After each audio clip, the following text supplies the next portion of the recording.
Hello and welcome to Illuminate for the third session of the UK Kickstart event. This session is all about reimagining events and live performance spaces. And after a week of roller coaster news, we've assembled a panel here of experts in their various fields who are going to bring us their perspective on how we get back to doing live performances and live events again. Personally, from delight to actually not be doing a Zoom call. I know people are hopefully at home or in their offices joining in, but we actually here at Illuminate have a live audience, which is fantastic, but it does lose my excuse why no one laughs at my jokes. So today is really about how do we get live performances back safely. And I'll start off with Adam. Introduce yourself, Adam, to save time. Yes, of course. My name is Adam Blackwood. I'm the founder and creative director of Private Drama Events. And from your point of view, where are we now? And where do we go? Well, we all know that so much has been cancelled, and I think it's about reinvention, and I hate to use that word pivot, but we have been very busy working in green screen, trying to bring performance alive through using new technologies, but technologies that are interactive, that are exciting and are going to engage an audience. I don't think it's enough to sit in front of a Zoom call and watch a whole series of performers, for example. The audience has got to be able to interact with that content, and that content has got to be rich because the content is the event. So we are in the process of launching a number of products, but one which is a virtual theatre in which you can sit down, you can elect to go into a dressing room and talk to the MC, you can talk to your friends in Newcastle who are also logged in. It might even have a dating application. So there is a whole sort of world, and of course our performers are absolutely over the moon because they can get back into a studio, all safely distanced, but do some work. So that is one thing. I think the other thing is trying to come up, as so many companies have been doing, like English National Opera, like the Royal Opera House, doing drive-in performances, doing performances out of doors. That has been so important because keeping live does so much power of good to our industry, so that audiences can engage with this and feel that excitement and being part of something. So at the moment, I think there's a great deal of reinvention going on, and we are trying to assist a lot of theatrical companies to find opportunities for them to use their content. So I hope that's an answer. So, well, answer the question. How do we restore confidence in the public or the attendees at the... So I think we have to have a clear policy where it's possible to say, we are looking after this building, it will be safe as we're easing our way back onto the tubes, as we're easing our way back into buildings like this. You know, for goodness sake, people are going into pubs, and, you know, walk past any pubs, there are people packed in there. So it has to be, we have to make people feel confident, and I think that's about the messaging has to be very positive, and we have to start demonstrating, even though I think demonstrating by which I mean demonstrating actually running things, so that we show that it's possible to do things, so people can feel, okay, 30 people, 40 people, 50 people could be in this space, and that risk can be managed. So I think clear things to reassure people, the hand sanitizers, the increase in number of staff, that I think does a great deal, and that there are proper policies in place, proper grown-up policies that people can feel, oh yes, someone's thought about this and I can feel safe in this environment. Thank you. Okay, if I turn to Lisa. I'm Lisa Hatswell, Managing Director of Unique Venues of London. We're a marketing association of over 80 cultural and iconic locations across Greater London. Our venues are very much ready to be open. Some of them are working already with the 30 people mitigation that we have for meetings and wedding ceremonies. But they've all been working hard with their guidelines, their policies, working with their experts, such as Adam from the entertainment industry, the caterers, the florists, production companies like yourselves. We're very much ready and waiting for people to return, and we are the professional organisation and industries that need to get people back into events.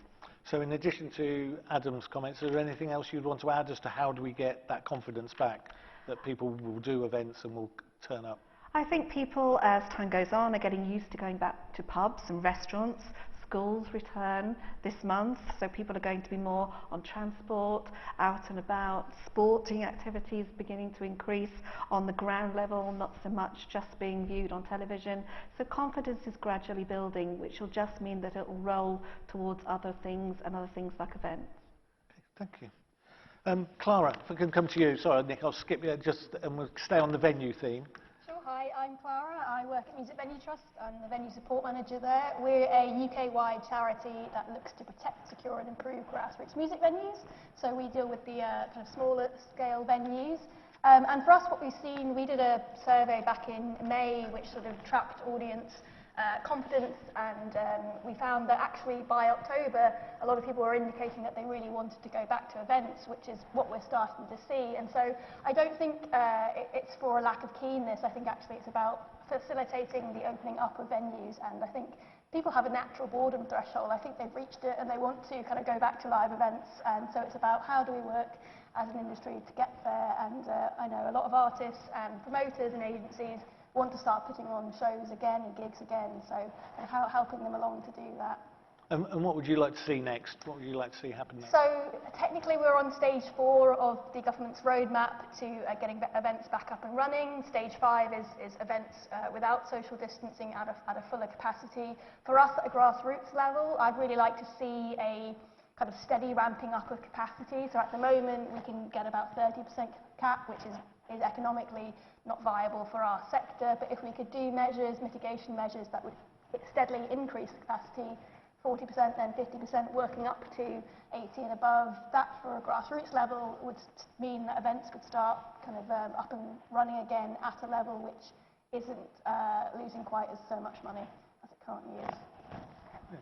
John, thank you for coming down from Manchester. It's a pleasure, Brian. So I'm John Drape. I'm a director of Engine Number 4. We are a music and festival production company. So in normal years, I'll be recovering from a very busy festival season where we'd probably have around 500,000 attendees attending festivals of all different shapes and sizes. Clearly, that's not taken place this year. And myself, like many other people in businesses like mine, have probably spent an inordinate amount of time looking at how we can pivot and how we can try and deliver safe activity which is compliant to guidance, which will support the live music industry moving forward. And we've been down lots of rabbit holes.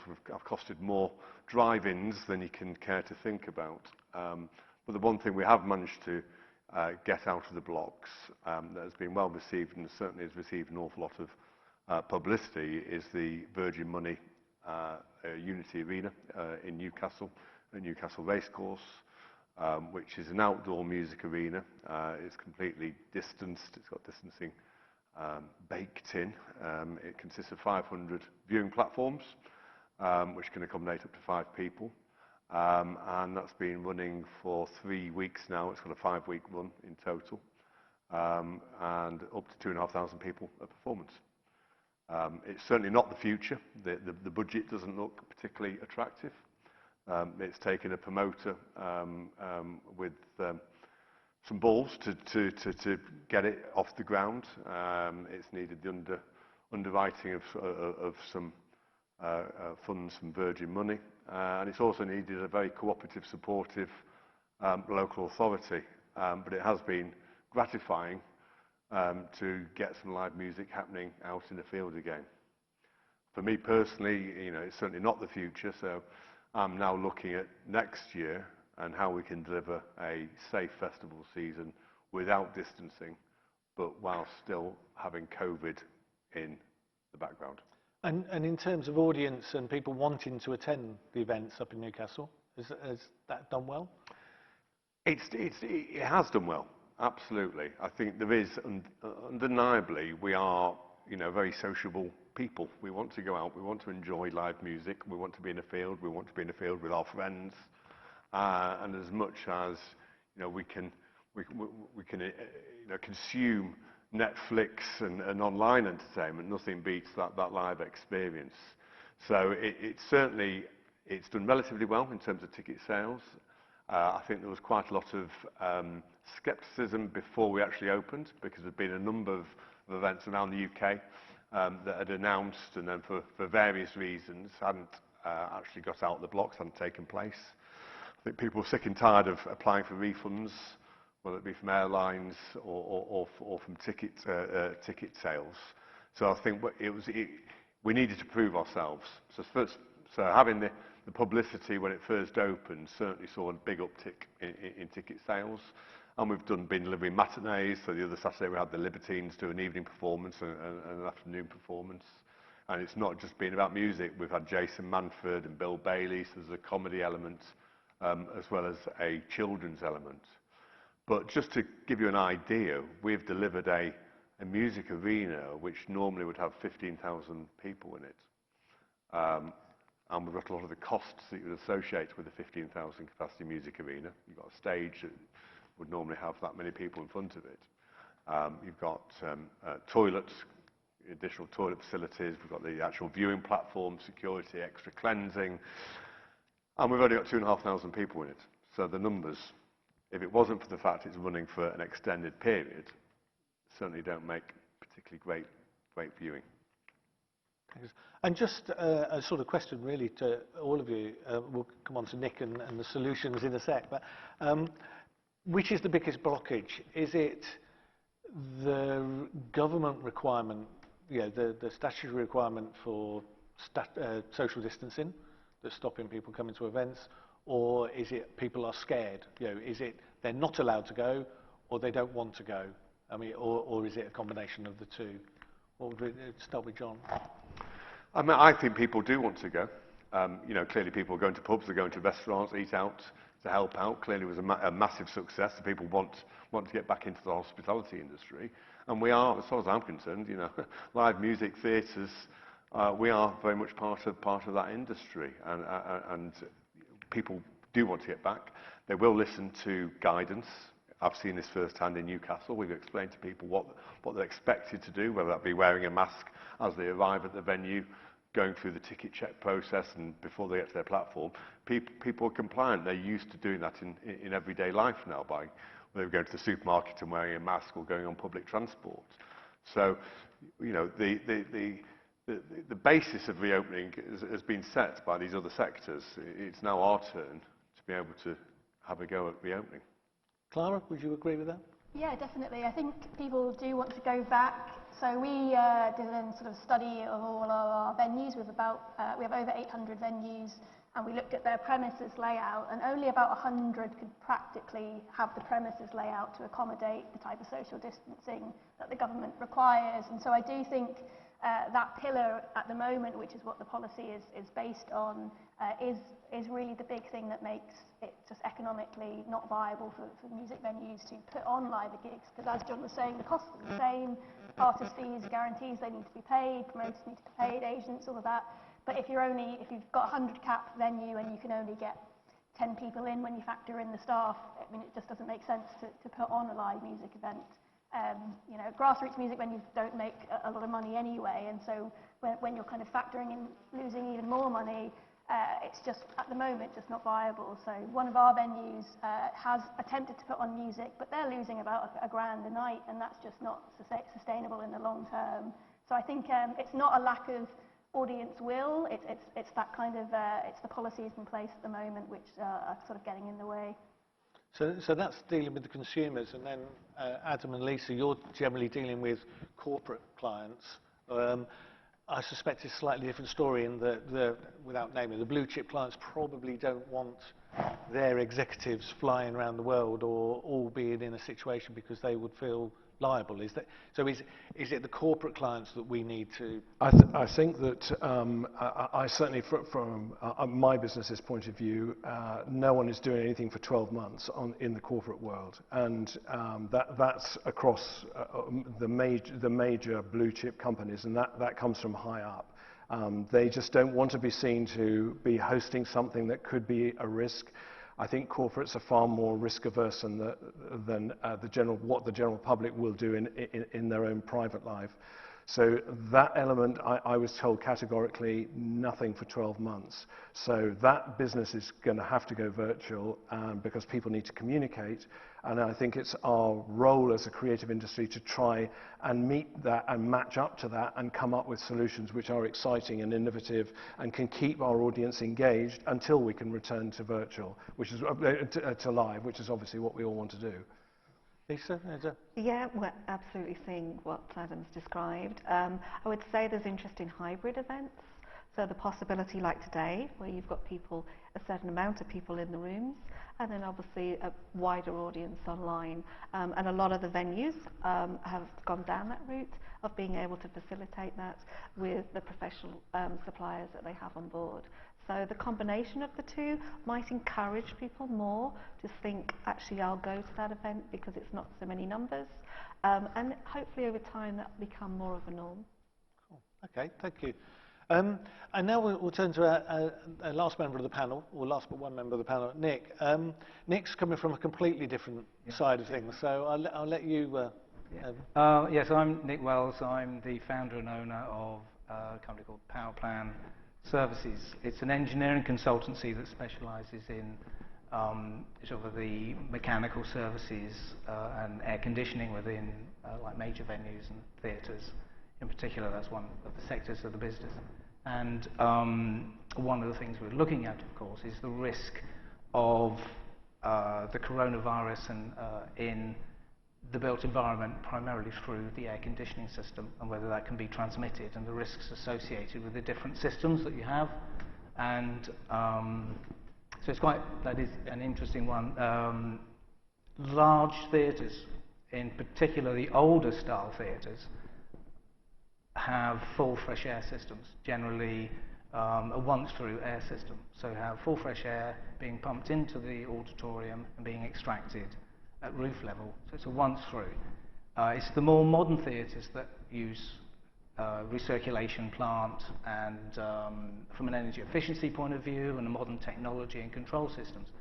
So actually it's slightly counterintuitive that the risk on catching or transmitting coronavirus through the air conditioning system is more of an issue with the more modern theatres.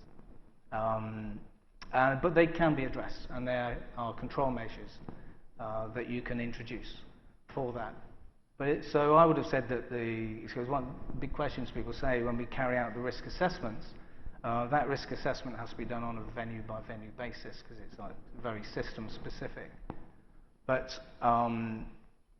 you then, so I would have said that earlier I was asked if I had 2,000 people going back into a venue today at a major West End theatre, what's the risk? You know, should we do that? Shouldn't we?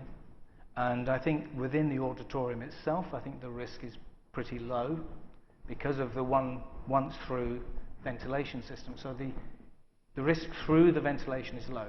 It's more to do with the proximity of the people around you.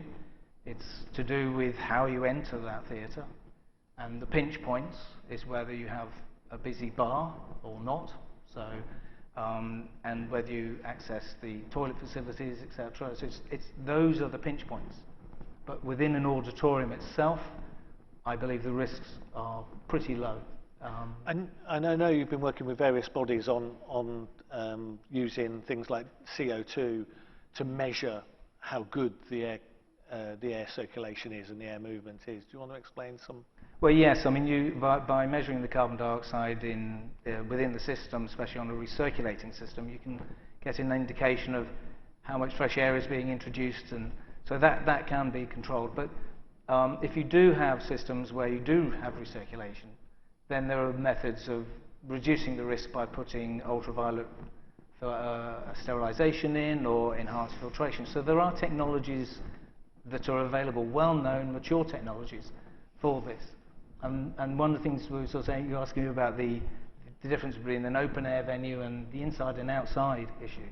And this coronavirus seems to be quite susceptible to ultraviolet light, and therefore the ultraviolet sterilization looks interesting. So when you had the busy beaches in Bournemouth and Brighton, there wasn't a spike after that. When you look at the Black Lives Matter protests, again, very little impact from a coronavirus point of view. So outdoor venues, you know, is something which I think reduces the risk massively. So I don't see that as being an issue really, and that is, as you're seeing, it's the start of opening up. It certainly will our festivals. When we're looking forward to next year on that indoor-outdoor basis, where we've got festivals where you might have a comedy tent or a dance tent, you know, we're trying to think, well, do we need to put those in tented structures? Should we have the option of putting those as an outdoor? Should we take away some wall sheets so we can try and get some more air movement in on that basis? That's certainly very interesting. Yeah, absolutely.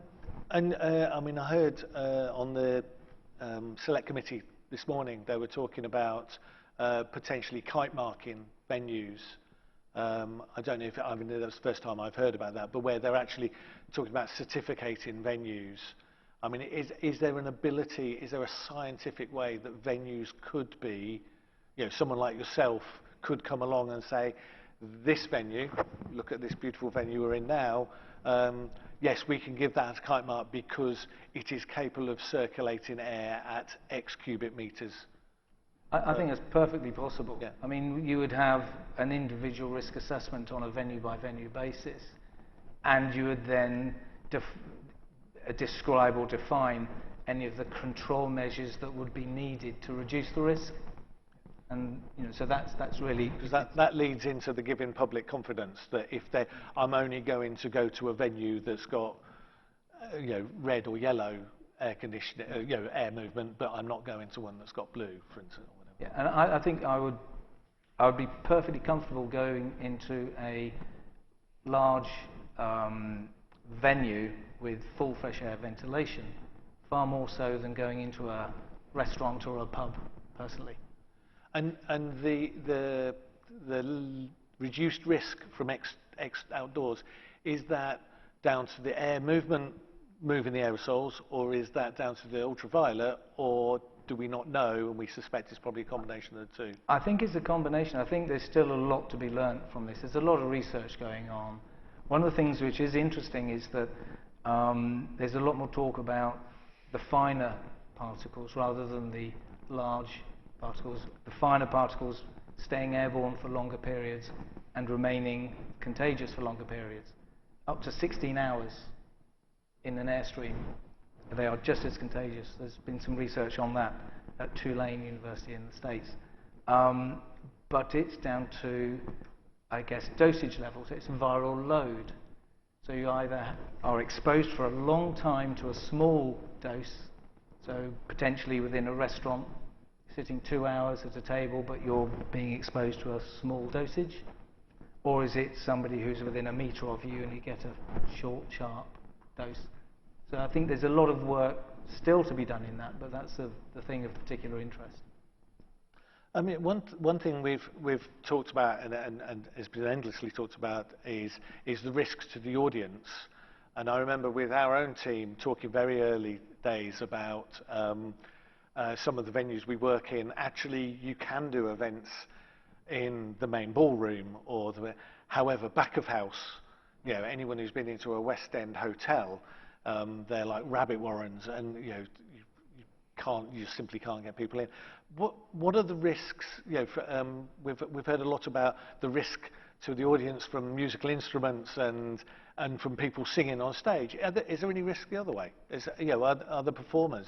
Well, actually, the artists on the stage are under very little risk from the audience if you have a contagious audience, because in most venues the stage itself has its own separate air conditioning or ventilation system, so they're site separate in internal venues.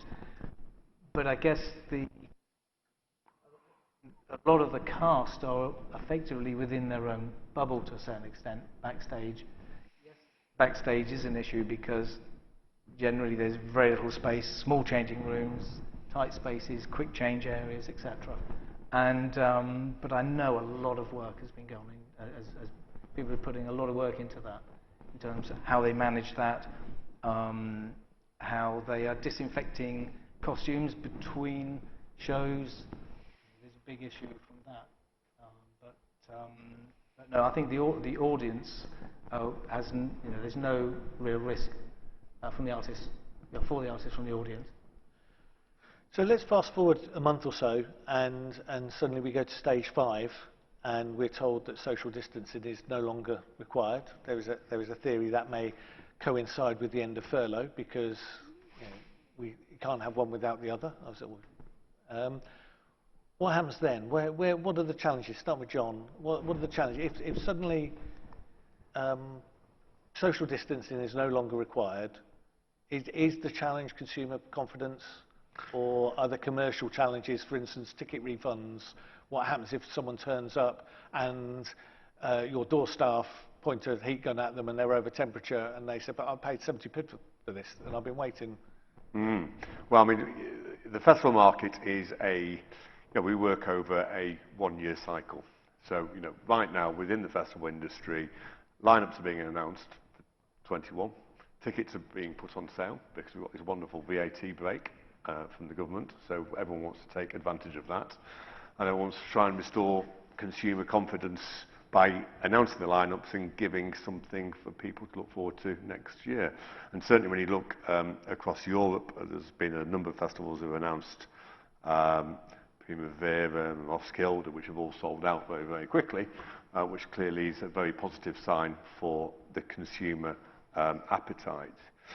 We're then now, so we've announced, we've sold the tickets, we're now in the planning cycle.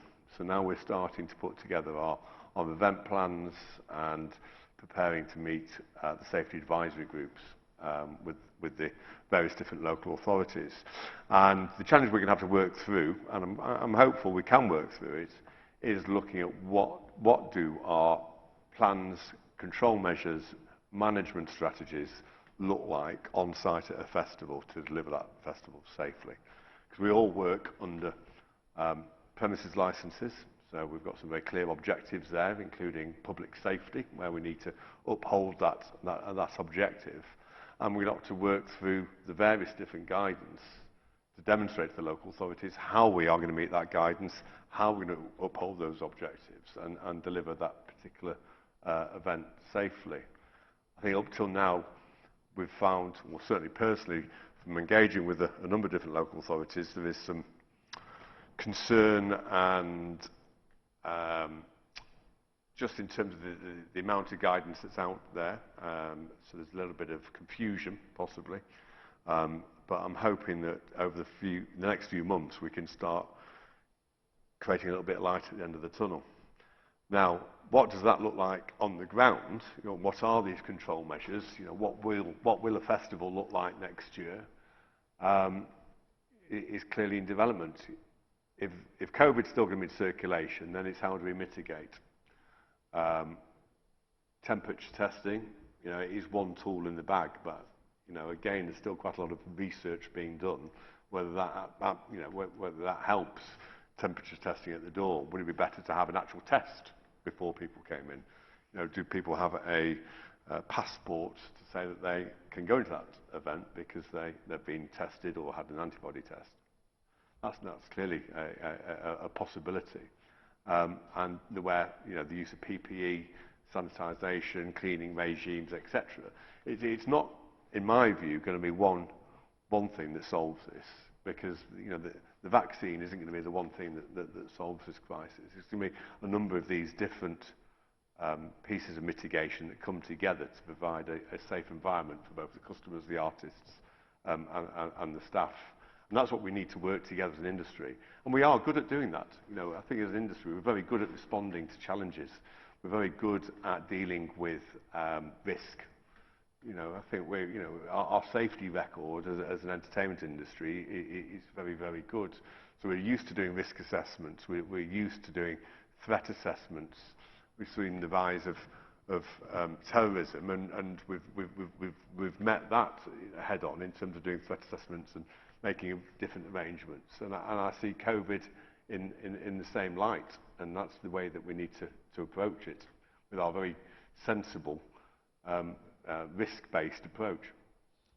Thank you. And Clara, so from a grassroots music venue point of view, once you remove the requirement of social distancing, is the only obstacle customer confidence, or is it, because I guess you don't have with the grassroots venues, you haven't got the travel problems of, one of the things that's been highlighted is how many European and American artists are we going to see coming to the UK, and likewise how many of our freelancers and technicians and companies are going to be able to work overseas. So I think at a grassroots level in touring, there's obviously your local touring, your sort of regional touring, national, and then international on the biggest level.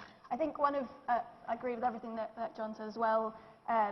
I guess there's also a logistical issue of the fact that obviously agencies, promoters have been on furlough, and so in order to book shows in, which are not just local shows, we need sort of agents and promoters to be working at kind of capacity as well. And so I think it's not just as simple as let's go put on a gig. There is this infrastructure that's connected to it, and we need that sort of engine of that infrastructure to be up and running as well, so that venues could book not just local acts. We might have sort of regional tours, and I think there's a sort of logistical issue that most kind of gigs at a grassroots music venue level is booked at least sort of 3 months in advance. They can be booked in quicker, but if you want the kind of experience and the professionalism that audiences expect, there is a process that bookers and promoters follow, and so we need that sort of engine of the industry to also be kind of up and running, and so I think support for sort of everyone, the freelancers and agencies and promoters, needs to be sort of given so that we can have shows that are as close to what people sort of ordinarily expect from us. I think that's a really important issue, that people don't want to go to sort of rubbish gigs. They kind of want to go to the gigs that they're used to and the sort of standard that they're used to, and so that all has a kind of machinery behind it that probably the audience don't realise, or so I think that's a logistical issue. I think, as John was saying, mitigation measures could take place. At the moment, the sort of principle is kind of controlling the flow of COVID whilst it's in a venue, but maybe we need to switch to actually controlling who comes in and out of the venue. If we can have better confidence that the people inside the venue don't actually have COVID, they've tested negative, for example, well then, we could have fuller capacity gigs and a more normal experience. And so I think that's something we need to kind of explore and use technology to... We have just the man in the room who's going to talk to us later.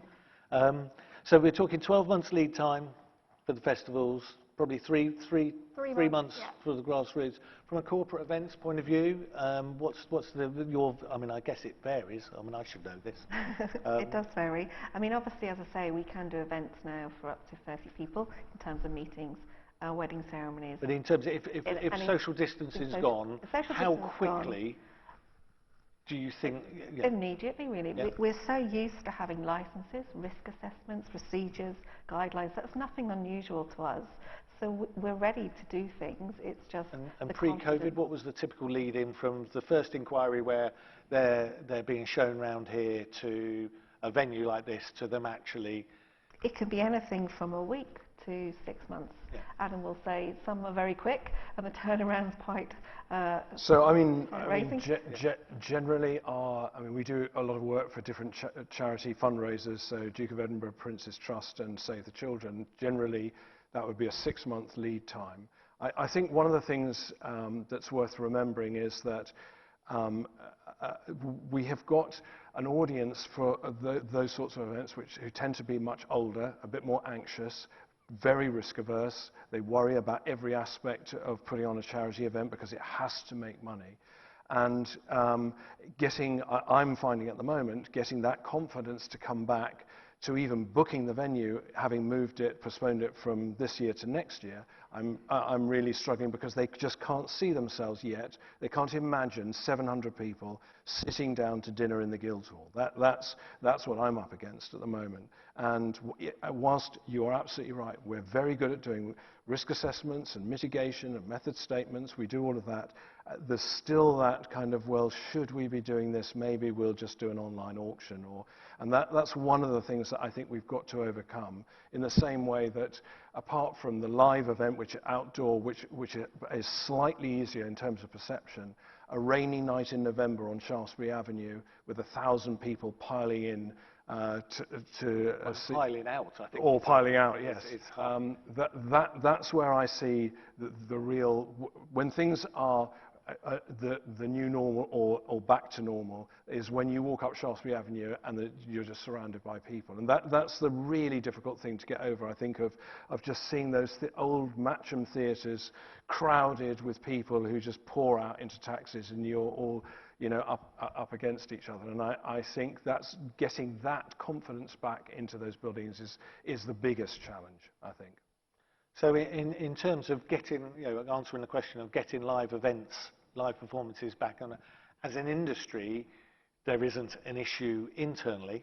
I personally have grave concerns. As some of you know, I've been involved with the We Make Events campaign, and we're currently doing a survey of freelancers, and 1/3 of freelancers say they're leaving the industry, who've responded, and 1/3 say they're considering leaving the industry. So whilst we all want the industry to come back with gusto next year, I'm sort of hoping we are going to be in a position where we're going to be scrabbling around looking for freelancers again and looking for staff again.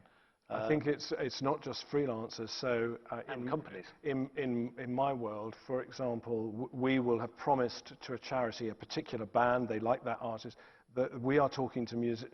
I would say, borne out by your figures, about 1/3 of the musicians or artists we deal with, everyone, dancers, musical arts, performers, are thinking of leaving the profession.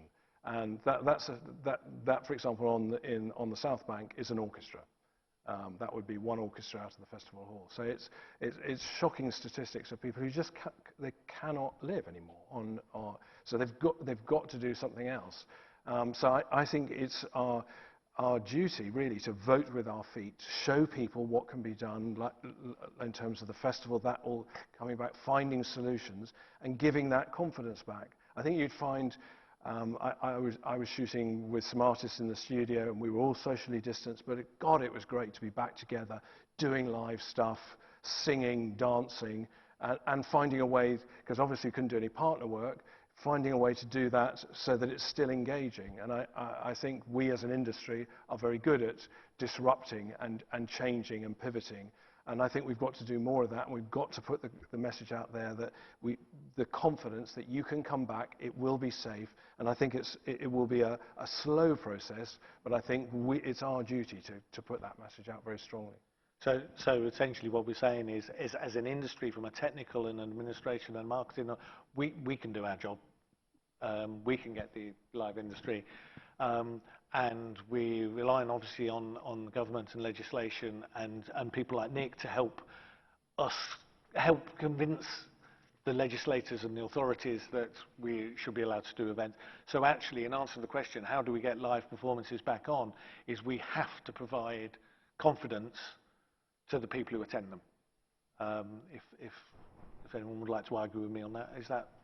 But we have to be allowed to do it. Oh, yeah. No, assuming we get the allowance, and we're relying on Nick and people like that to help provide the evidence that it's safe, the next biggest challenge is actually providing the confidence that people, both the corporate clients are prepared to organise an event for their clients, but also that people are prepared to come.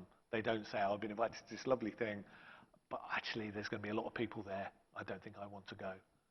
And whilst that's sort of outside of our control, it's within our control. It is. I mean, I think we've got our buildings, our sites, within our control.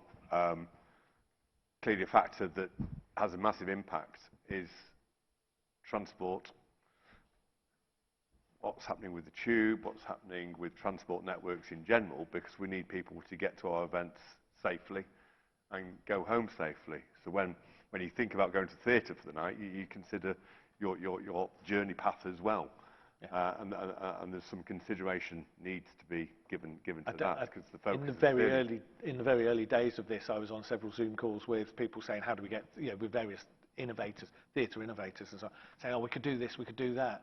And there was me and one other person on the call going, toilets and transport, whatever you do in the auditorium, whatever you do in the event space, they need to be able to go to the toilet and they need to be able to get there. And actually, personally, I think people are more at risk on public transport and the ventilation issues on public transport than they are in any modern or decently maintained auditorium. But I do like the idea of the kite mark on a particular venue. I think that is... Well, I think we've just given you that as an action point, Nick. No, that's so we're a bit like the food hygiene stars. COVID secure. I think it was Rebecca Kane-Burton mentioned it from LW Theatres today on the select committee, but I think that would, because not many of us are capable of looking at an air conditioning system and go, that's a good one. Yeah.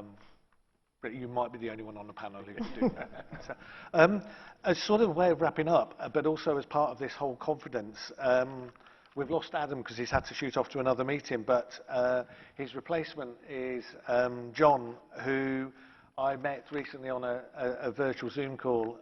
Walking the dog. Walking the dog. It was the most extreme. So, to talk to us about one of the ways that we give confidence to both the organisers but also to the public at large, the punter, is testing and providing fast, quick testing.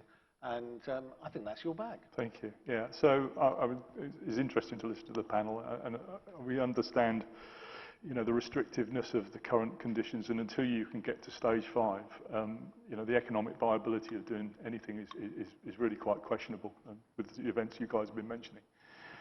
So a bit of context, my world was about commodities into the industry until a little while ago, and we chip and we change and we pivot and we change direction. A lot of my friends are struggling and suffering in that provision of kit that makes John's events happen, the infrastructure that goes in there, they're not working at all at the moment.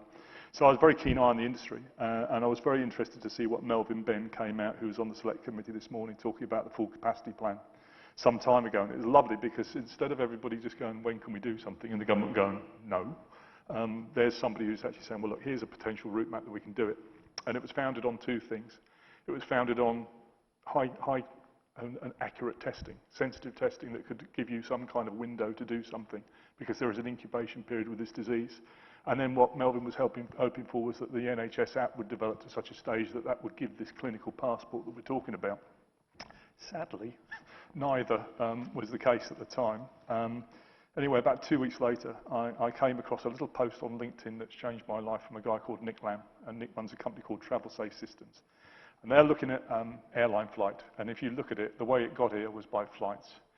The way you stop it is by controlling the flow of people around the place. So all the talking about transport is absolutely accurate. Where people come, where people go away from events. Certainly with flight, if you think about it, government at the moment prefers what they call intelligent quarantine. Heathrow would prefer to do testing. At the moment, Heathrow are testing on the way in, which basically means we're importing the problem. If they find a problem, it's here. If you think about it, the Travel Safe system, which is my friend Nick, his version is you get people on the way out. Because at that point, you're stopping them before they even get to the airport. Now equate that to event. If we can rapidly test people before an event and guarantee that the vast, minute mitigation of risk, or the massive mitigation of risk to plus 99%, you can pretty much say that nobody in that venue contains the virus when they're in there. Then we get to your stage 5. Then we get to your the government thinking, right, okay, well, this makes sense because 99.whatever% of the population that's in this environment is unable to infect anybody else around them. I'll give a little bit more detail if we've got time on how that might work. But at the same time, and the key factor that we're all talking about here is confidence, because if people don't believe it, I come to an event like this, it's lovely, it's space. I'm still conscious of standing close to people because people around me are in that sort of protective sphere that they need looking after. So I'm very conscious of being close to people at the moment. And as long as people feel like that, it's going to be difficult.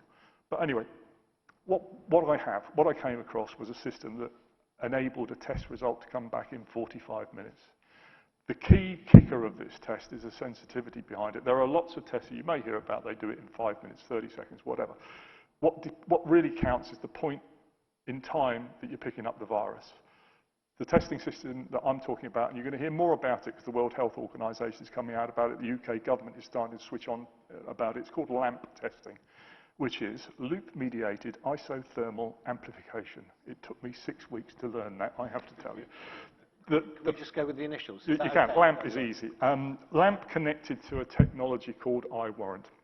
So if I run through the analogy of, say, we're going to go to one of John's festivals, how this would work. At the time we buy the ticket for, let's say, Duran Duran. I don't know why, it just came into my head. 20,000 people buy the tickets. When they buy the tickets, they're invited to download the iWarrant application. And what they then have to do is register on the system. And this is rather like applying for an online bank account, so it's very, very secure. And you take a picture of your passport, take a selfie of yourself, and maybe a video of you poking your nose, whatever, at that point in time. That goes off to an accreditation where that says it's John Drake. But at that point in time, it turns into an alphanumeric hash because we have the issue of GDPR. And what John has the right to know at his event is that you do or you don't have the virus. He has no right to know about your private life or your private details. So GDPR is key. We can come back to that because the production bubble can be a completely different thing. I'll come back to that if we've got time. But anyway, so the person's downloaded the app. They have a QR code come up in grey, and that means that they're registered, but they're classified as untested. They then go along, let's say, to the venue, and outside you've got your testing station set up. At the moment, it will be a swab test similar to the PCR test that you would do at a government test station.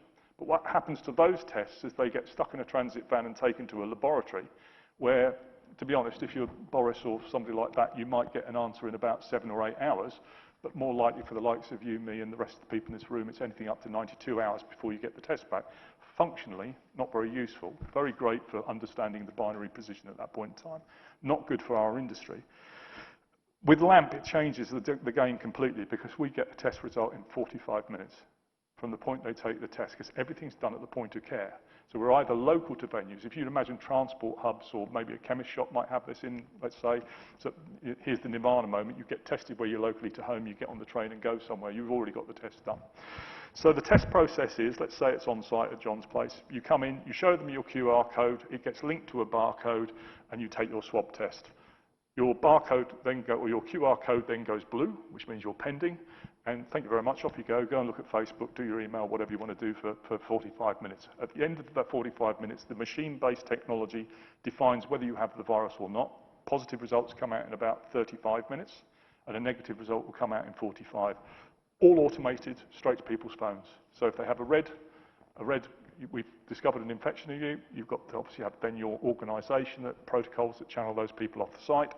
As soon as we're running at the moment at about 10 in 100,000 for the 20,000 people you go, there's a law of averages that 1 or 2, maybe a few more, depending where you are in the country, might have it. But what happens from that point in time is that everybody that gets that green result then goes into the secure perimeter. All the production teams, all the talent, all the people doing the event, all the concessions, everybody's had the same test. And all the customers and all the clients, all the concert goers, they've all had the same test. The biggest thing about LAMP is where it picks it up in the process. So LAMP picks up a viral load in somebody within about 24 hours of them being infected. And as you've probably heard, there's an infection period that floats around this in terms of incubation from the point where people get infected to the point where the virus builds up sufficiently in your system that you can actually start shedding virus out and being harmful to other people. That period is fairly well scientifically recognised as being 3 days, between 3 and 5 actually. So if we're picking up within 24 hours, we've got a fairly solid 72 hours after that, which gives you your window that you can operate in, knowing that the risk is massively mitigated. DCMS, I think, have talked in the last 24 hours about testing being the way. There's a thing about Sleeping Beauty. I don't know an awful lot about it, but this is without shadow of a doubt could be an option for them to consider to do that, because it will do it. It will absolutely do it and enable people in that space. And my first impression when I heard this or looked at this LinkedIn post and spoke to my friend Nick about it was, hello, Melvin, here's your plan. Because it absolutely answers what he wanted to do in the full capacity plan. It's modular, it's scalable, it's working in international airports at the moment. It has a CEIVD accreditation, which is the European-wide accreditation for this thing to be, to legally be able to test on human beings. You have to have that accreditation. And I'm very pleased to say that in the last 8 weeks, we've had significant progress with some really major corporate companies. And that's the way that this is being drafted at the moment, because government, are doing what government are doing. But what's happening, say, like in the City of London here, a lot of industries like the trading floor of the stock exchange, they can't operate without having people back. So what you're finding is some of the big corporates, some of the big creative outlets like TV and film, they are now funding their own testing in significant levels, and LAMP is the way that certainly in part and growing they seem to want to go. So I know the burning question will be how much. The burning question is how much always the way. Actually, I'll be honest, I've spoken to Melvin about this, and he's quite robust in his approach to life, and certainly when it comes to ticketing and pricing and costs for what he's doing. Now, a PCR test, if you're going to, let's say if you're going to fly to Emirates Airlines and you have to have a test 72 hours before you go and do your flight at Emirates, retail, £150, £200 a pop to do that. Massive volume PCR testing probably gets to about £60, £70 per test, and when you consider everybody's doing that every 4 days, the little venues of 100 people that you're talking about, it's really, really difficult to do. We're at about the €38 mark per test. And there's an interesting little add-on to this, because again, I mentioned the sensitivity of this test system and this test solution. If you have groups of people, and let's again use a Melvin festival, Latitude, which is very, very family orientated, and people go camping and they turn up, and they're either turning up in groups of 4 as friends or groups, mum, dad and 2 kids to go to this festival for a weekend. If those people are generally speaking in close proximity to themselves in normal life, then we can pool them. So we can take all 4 of those swabs and put them into one test tube. So all of a sudden we've gone from €38 or whatever it is, or 35 quid, it's sub 10 quid a test. And that's what is interesting, our industry. So if that group of 4 you explained to me earlier, comes up as red, they have to abide by the result. You then have to split them into 3 to find out which one of them is. You might imagine if it's mum and dad and 2 kids, they'd probably choose to go home as a family, unless they were particularly selfish about it. But a group, say it's a group of friends or something that were there, then the reality is, again, because of the low numbers of infection, that 10 in 100,000, it's not too much skin off John to go and just retest those other 3 people individually and find out who's got it and who hasn't, and then the ones that are proven negative at the end can go on, the other one goes home, self-isolates, tell the doctor. And as I understood, the detection level's so low, if those 4 friends have travelled up in a car, driven up to Newcastle, driven up in a car together, and then one of them is positive, the other 3 test negative, they're still not You could still let them into the festival. The reality is with our system, if we're not detecting virus in you, we're detecting at a level of 1 copy of virus in a microliter. There's a very good scientist would tell you exactly graphically what that is, but take it from me, that ain't a lot. That's a very, very small quantity of liquid for people to find it. The majority, PCR testing is the other binary bit of science that you're all aware of, and it's a similar sort of diagnostic to what we're doing. I'm not a scientist, by the way, but I've learned quite a lot about this in the last 6 weeks. There are PCR systems that are equally as accurate as LAMP. They struggle with the timing of coming back. There is a vast variation in PCR systems that are out there, and some of them are less able to pick up at the stage we are. So we think that in our system, as I say, we're confident in talking within the first 24 hours of people getting a viral load that will pick up the infection. The standard of average PCR is probably maybe 1, 2, maybe even 3 days after that in the process, and that's the evidence that we've found with it. So the reality for us and the big, I guess, not necessarily a USP, but the big part of what we're doing is just that really, really early stage, that then, everybody is aware that the incubation period is there, and we can take advantage of that window. And that's how I think, in the reality of it, you mentioned vaccine. Hey, it's possible. They could come out and say there's a vaccine tomorrow, but my understanding is that even if they announce it tomorrow, you're probably talking another year down the road before that's got to the point where it's widely into the community. You then add the complications of that around antibodies. Some people are asymptomatic. You mentioned the thermal thing with measuring. Well, if you're asymptomatic, you haven't got a temperature. If you're antibody-wise, you know, I'm not going to say I'm 100% on this. I'm not a scientist, but my understanding is some people develop antibodies and then lose them very quickly. Some people don't develop antibodies at all, which makes that testing very, very difficult. There's a third test, which is called antigen testing. And again, my understanding of that is you've got somebody who's actually sick with something, and you're defining what that sickness is. So there are, you know, part of the issue that we face and everybody faces in this world, and I'm sure, Nick, you've had it yourself, is the bombardment that people are getting all over the place. Because every man and his dog's got some solution or another, and they range from absolute snake oil to some of these home test kits and all that kind of stuff, through to some really, really good stuff. And, you know, I've been introduced to things that I couldn't believe. I've also talked to people who I don't believe in the last few weeks about this. My life's completely changed with this. But look, I mean, the big thing for me is yeah, look, this is a commercial business. This is what we're doing. We have a solution to offer. But, you know, the last time I felt like I do now was when I did London 2012.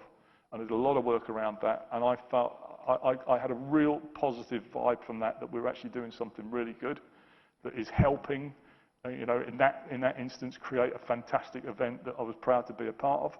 And now, you know, at the moment, I've just got this quiet little feeling inside me that I'm going to be part of, hopefully, solving the problems that we've got here and enabling us to, you know, absolutely have that confidence to stand in a room and be cheek by jowl and mosh pitting, and not that I'd be bothering with that anymore, but you know, letting people who want to do that and be happy that they're doing it and feel confident and feel safe, and that's the key, I think.